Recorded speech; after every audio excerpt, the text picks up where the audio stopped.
The year was 1969. I was 15 years old and was playing guitar in a garage band.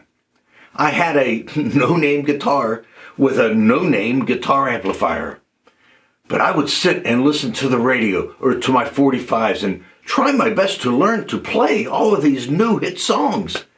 Life was great, and so was the music.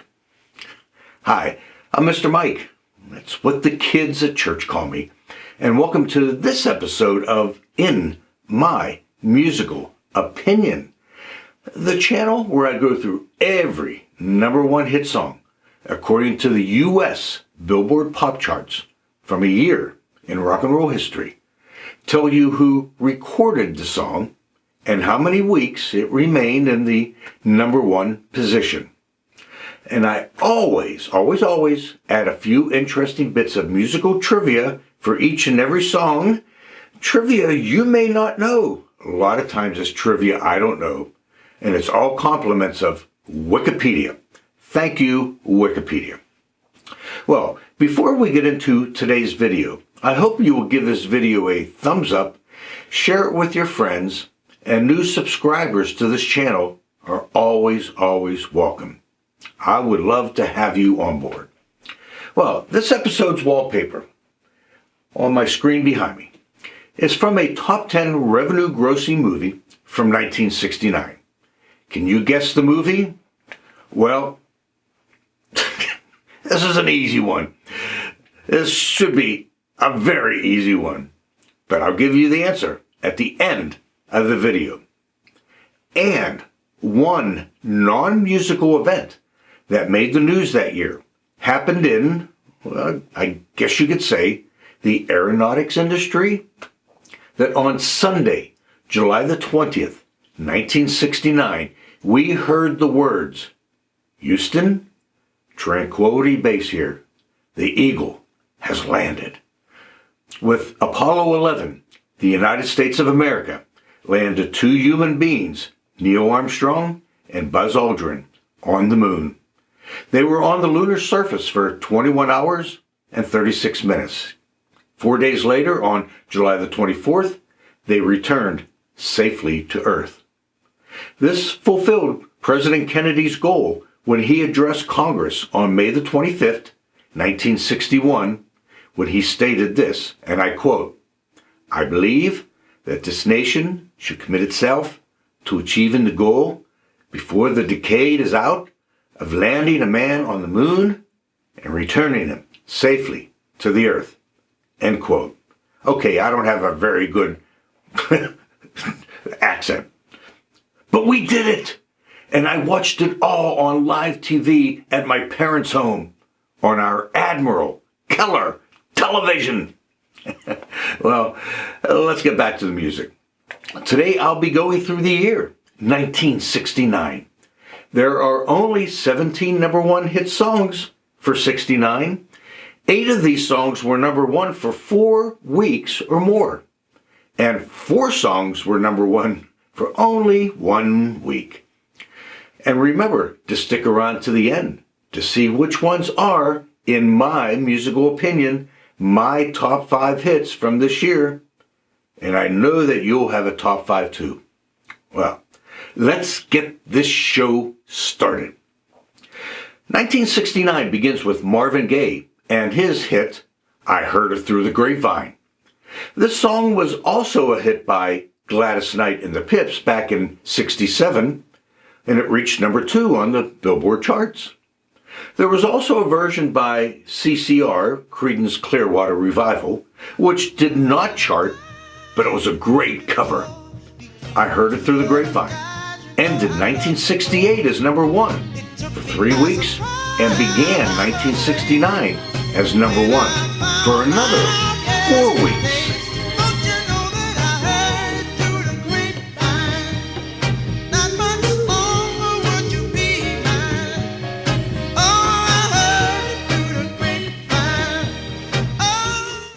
This next band had a number 1 hit back in July of 1966, and they're back again topping the charts here in 1969. It's Tommy James and the Shondells and their new #1 hit song is Crimson and Clover. How many songs have the lead vocalist use tremolo on their vocal track? Near the end of the recording, the band had an idea of utilizing the tremolo effect with the vocals. To achieve this, the voice microphone was plugged into an Ampeg guitar amplifier with tremolo turned on, and the output from the amplifier was recorded while Tommy James sang Crimson and Clover over and over. Garage band musicians like me love hearing stuff like this. Yes, Crimson and Clover remained at #1 for 2 weeks.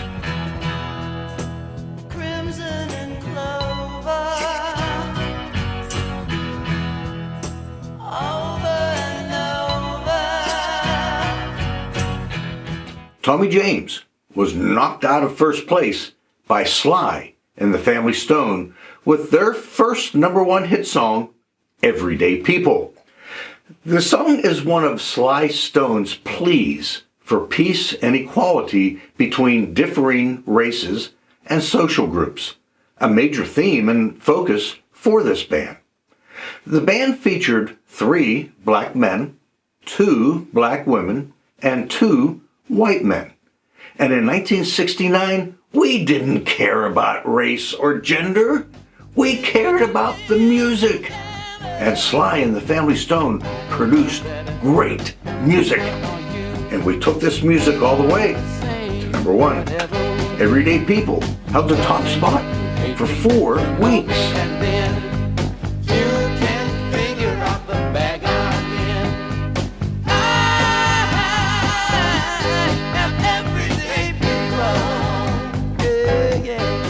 Our next solo artist had a hit song back in September of '62.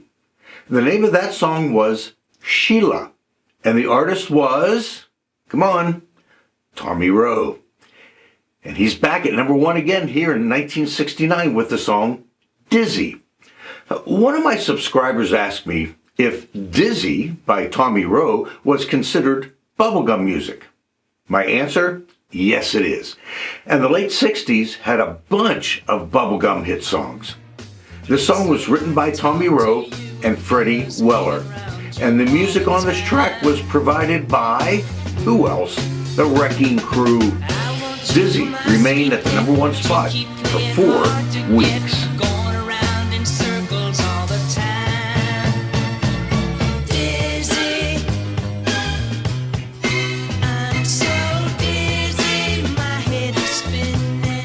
It's now the middle of April, and we have the Fifth Dimension as our new #1 group with their hit song, Aquarius / Let the Sunshine In. The lyrics of the song were based on the astrological belief that the world would soon be entering the age of Aquarius, an age of love, light, and humanity, moving out of the age of Pisces. I promise you, we were closer to that reality back in 1969 than what we are now here in 2025. The medley was constructed of 2 songs from the musical Hair. The first song was Aquarius, and the second was The Flesh Failures, Let the Sunshine In. Producer Bones Howe was able to mesh these 2 songs that were very different in many ways, different keys and different tempos, into one beautiful production. Aquarius / Let the Sunshine In remained at the #1 spot for an incredible 6 weeks.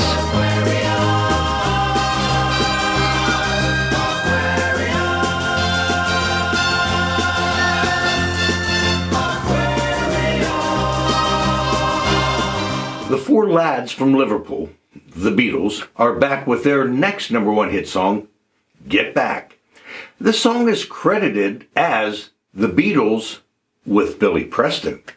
Preston played a Fender Rhodes electric piano on this track. And this is the only song played twice in the Beatles' famous rooftop concert on January 30th, 1969. The song was written by Paul McCartney with the flip side, Don't Let Me Down, written by John Lennon. This song made it to number one in 14 different countries, including France. Get Back topped the charts in the US 5 weeks.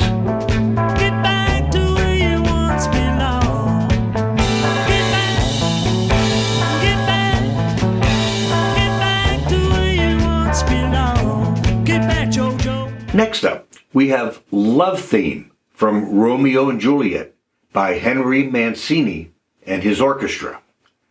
This hit by Mancini is an instrumental, but the song has at least 3 different sets of English lyrics. The first English version is called What is a Youth? The second English version is called A Time for Us. And the third English version is called Old Money. But it was the instrumental version by Mancini that went to the number one spot. Love Theme from Romeo and Juliet stayed at number one 2 weeks.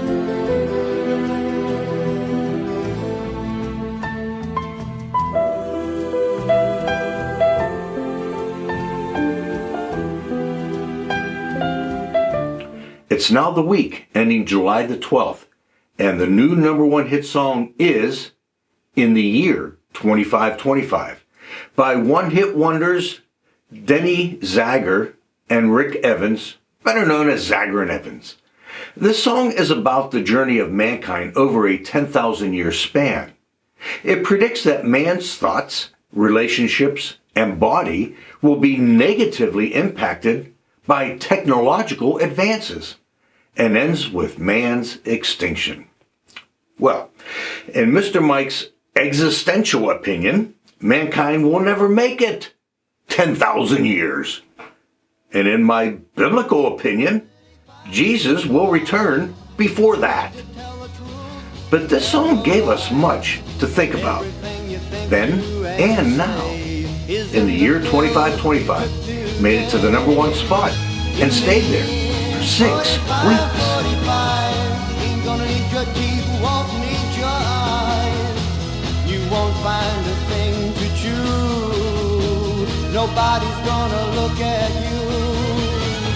It's the week ending August 23rd, and the Rolling Stones have the next number one hit song with Honky Tonk Women. Did you know that there was another version of this song titled Country Honk that had slightly different lyrics, yes, by the Rolling Stones? It was kind of an acoustic version of Honky Tonk Women. But Honky Tonk Women begins with this line: I met a gin-soaked barroom queen in Memphis. While Country Honk begins with this line: I'm sitting in a bar, tipping a jar in Jackson. Gotta love that beginning cowbell on this song. Don't play the song without it. Honky Tonk Women remained at the number one spot for 4 weeks.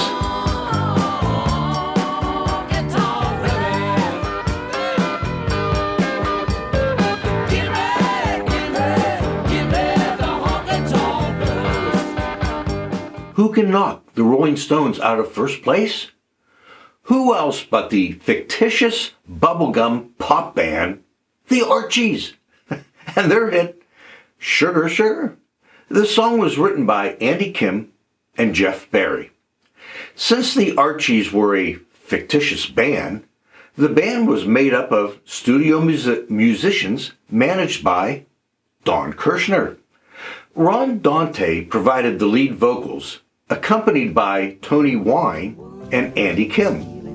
Together they provided the voices of the Archies by using multi-tracking. The bubblegum genre with Sugar Sugar ruled the number one spot for 4 weeks.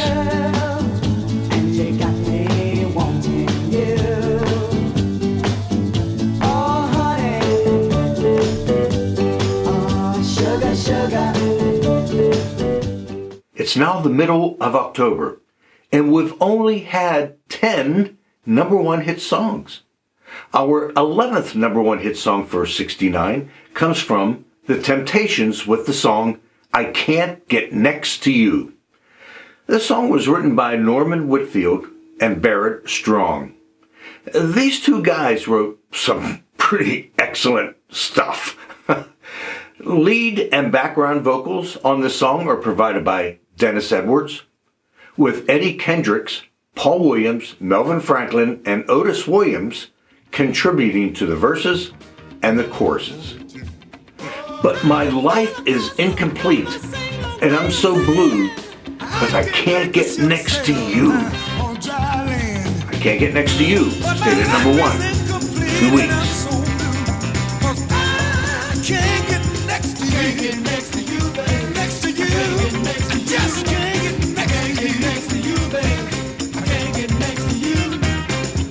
The king of rock and roll is back with his first number one hit song since April of 62. It's Elvis Presley with Suspicious Minds. The song was written and first recorded by the American songwriter Mark James back in 1968. But his version failed commercially. But at the time, James was married to his first wife, Shirley Yates, but still had feelings for his childhood sweetheart, who was married back in Houston, Texas. James's wife had suspicions about his feelings, and he felt it was a confusing time for him and that all three were caught up in this trap that they could not walk out of.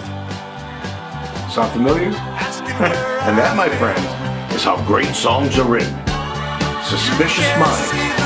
Spent only 1 week, got to one spot.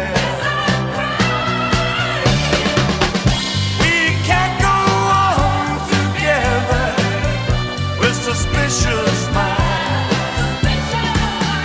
And we can't... For the second time in 69, we have The Fifth Dimension with their next number one song, Wedding Bell Blues.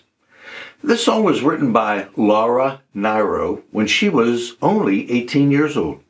She also wrote Stone Soul Picnic and Sweet Blindness for this group. The lyrics are written from the perspective of a woman whose boyfriend has not yet proposed to her, and she's wondering, am I ever going to see my wedding day? Well, Marilyn McCoo did eventually marry one lucky Billy Davis Jr. Wedding Bell Blues stayed at number one 3 weeks.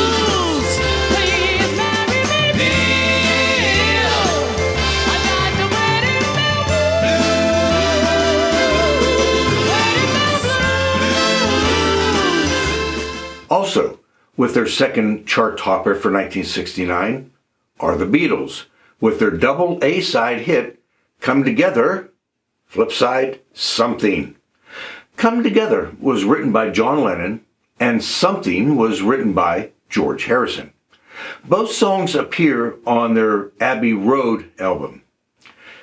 You gotta love McCartney's haunting bass lines in Come Together. And you gotta love Harrison's smooth guitar work on Something. Come Together / Something held the top spot for 1 week. One thing I can tell you is you got to be free. Come together right now over me. It's now the beginning of December. Some bands are just running out of steam. But this next band is not. I'll give you a hint.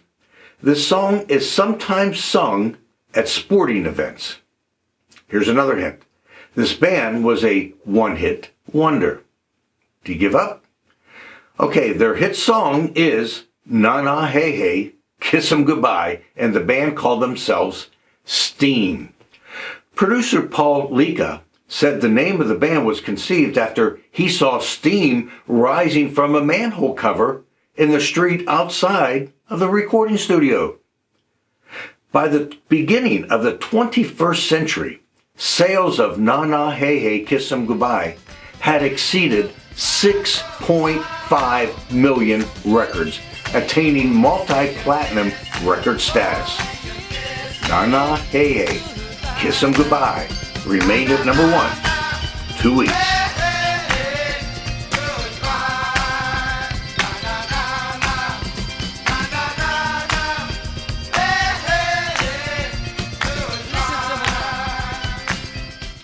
Well, after 2 weeks, Steam ran out of steam and was replaced by the trio of Peter, Paul, and Mary, with a song written by John Denver titled Leaving on a Jet Plane. Denver wrote the song during a layover at Washington National Airport in 1966. He quotes, "I was fortunate to have Peter, Paul, and Mary recorded and have it become a hit. But it still strikes a lonely and anguished chord in me because the separation still continues, although not so long and not so often nowadays." End quote. It became Peter, Paul, and Mary's biggest and final hit song. Leaving on a Jet Plane remained at number 1 for 1 week.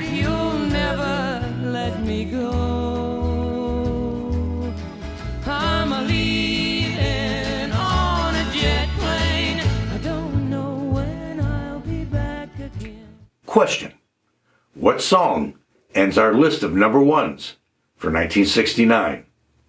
Give you a hint. This female group dominated the charts throughout the 60s. And there's only one group that could ever be. It's Diana Ross with the Supremes with Someday We'll Be Together. It was the last of 12 U.S. number 1 pop singles for Diana Ross and the Supremes on the Motown label. It was released as the final Supreme song featuring Diana Ross. Ross left the group for a solo career in January of 1970.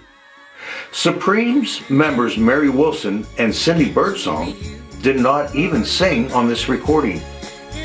So the year 1969 ends with Someday We'll Be Together as number 1 for 1 week.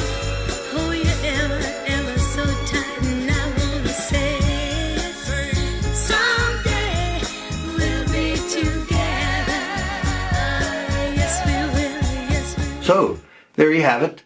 The 17 number 1 hit songs from the US Billboard Pop Charts from the year 1969.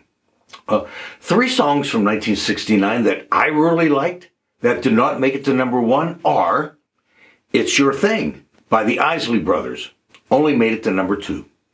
Green River by Creedence Clearwater Revival. It only made it to number 2. And Love Can Make You Happy by Mercy. It only made it to number 2. Unfortunately, these 3 songs never made it to the number 1 position. So, how do I rate them? Answer: on the memories, the music, the lyrics, the artists, the songwriters, anything else that I might like about the group, the band, the song, whatever. And for me, every song could be based on something different. So, which ones, in my musical opinion, are my top 5 1969 favorites? There's only 17 to choose from. It was easy for me to pick a top 5, but not easy to put them in any kind of order. So I'll give it my best shot. And my number 5 is Aquarius, Let the Sunshine In by The Fifth Dimension. For some reason, this song reminds me of the Apollo program. And I was a huge fan of the US space program back then. And I liked the way their producer, Bones Howell, took 2 very different songs and made one great song from those 2 pieces. Plus, Marilyn McCoo was gorgeous. Aquarius, Let the Sunshine In as my number 5.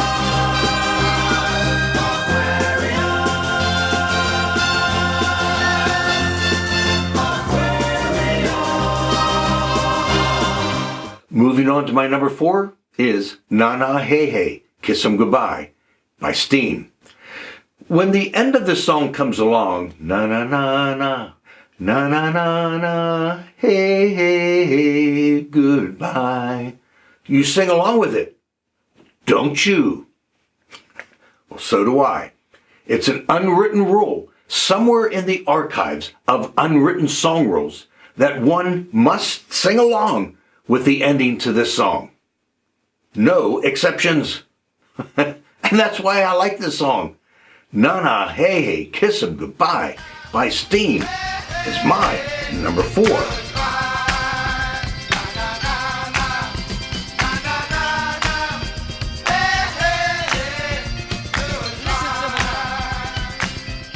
My number 3 song for 1969 is I Can't Get Next to You by The Temptations. Okay, so the words use hyperbole to express this guy's desire for this girl. Here's a line out of the song. Oh, I can turn a river into a raging fire. I can live forever if I so desire. End quote. Well, no, you can't. But it's a great analogy for his inability to get next to a certain girl in his life. And the beat is driving throughout the song. And I love it. I Can't Get Next to You as my number 3 song. I can't get next to you. Can't get next to you, babe. Next to you. Can't get next to you. Just can't get next to you, babe. I can't get next to you. My number 2 and my number 1 songs are from the 2 biggest bands to come out of England. And my number 2 song is Come Together, Something by the Beatles. I had the 45, and it was on the Apple label, and it was in stereo. You know, you couldn't find 2 polar opposite songs. First, you have Come Together with Paul's haunting bass slides and John's words that make absolutely no sense whatsoever. Although many thought the line, hold you in his armchair, you can feel his disease, was supposedly a clue to the supposed death of Paul McCartney. Newsflash, everyone, Paul did not die. And as of August 20th, 2025, he is still alive and well, and he's still touring. Then on the other hand, you have the song Something, which has sincere lyrics and a soft guitar from a man who is in love. At least it was that way until Eric Clapton showed up. Come Together / Something as my number 2. I can tell you is you got to be free. Come together right now over me. Well, you probably figured this one out. And my favorite number 1 song of 1969 is Honky Tonk Women by the Rolling Stones. I saw the Rolling Stones in concert on July the 6th, 1975 at the Cotton Bowl in Dallas, Texas. And their opening song started off with that familiar cowbell, ding, ding, ding, ding, ding, ding, ding. Love it. And another memory I have about this song came in the summer of '69. A boy who lived across the street, his name was Bob Kindle, had just got his driver's license. And he was driving his mother's 1967 Dodge Coronet convertible with the top down one day. And as he was going down the street, he had honky tonk women blasting from that AM radio. Yes. Listen, if you're going to blast a song on the radio for everyone to hear, he picked a great song to crank up the volume with. Honky Tonk Women by the Rolling Stones as Mr. Mike's number 1 out of all the number 1s for 1969.